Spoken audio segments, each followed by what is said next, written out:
SavageVerse Clover Chaos and the Cosmic Egg by Amanda C. Savage. Chapter 8, Into the Fox's Den. The transition from the blinding speed of light traveled to, standing, less like stepping off a curb and more like being flung from a cosmic slingshot directly into a brick wall made of solid air. One moment Amanda was a kaleidoscope of blurred colors and distorted light, clinging to SavageVerse for dear life and sanity. The next, she was blinking owlishly at a wall of green so dense it looked like a particularly aggressive hedge had decided to conquer the universe. Traveling at the speed of light, it turned out wasn't quite the glamorous Star Trek-esque experience she imagined. It was more like being inside a washing machine filled with rainbows and existential dread. She'd seen things, colors that didn't exist in any known spectrum, shapes that defied Euclidean geometry, and fleeting glimpses of something that looked suspiciously like a giant cosmic squirrel hoarding nebulae.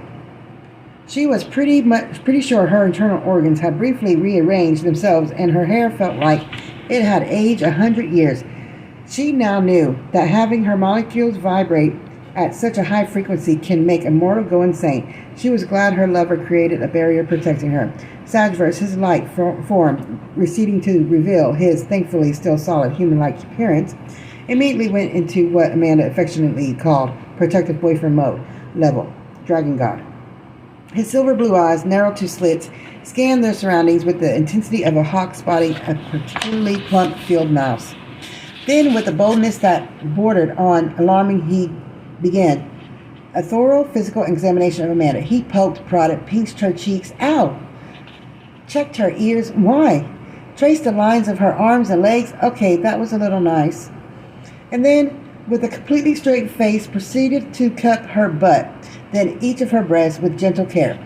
It was as if he was checking to make sure all of her bits were still attached and in the correct order. Amanda, initially speechless with mortification, finally found her voice. SavageVerse, she sputtered, batting his hands away, though not too forcefully. What in the multiverse were you doing? Did that light speed trip fry your circuits? We're in the middle of a potentially hostile, incredibly magical, probably fox-infested forest, and you're groping me?